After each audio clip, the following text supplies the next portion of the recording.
Good evening. So, ayun na dumating na yung in-order ko sa Shopee.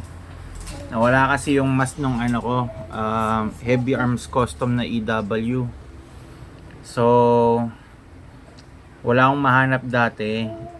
Eh, nung nag-search ako sa Shopee, may nakita ako. So, ito pakita ko sa inyo. And dumating siya sa gantong box.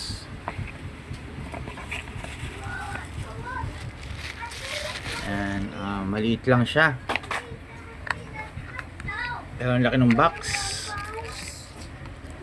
So napaka-ingat nung seller. Yan. So okay naman siya. Malinis yung pagkakarikas. Yan. So since wala na rin yung sticker ko neto, either bibili na lang ako ng water slide na decals, tapos tsaka ako siya ilalagay dito. So yun lang, thank you.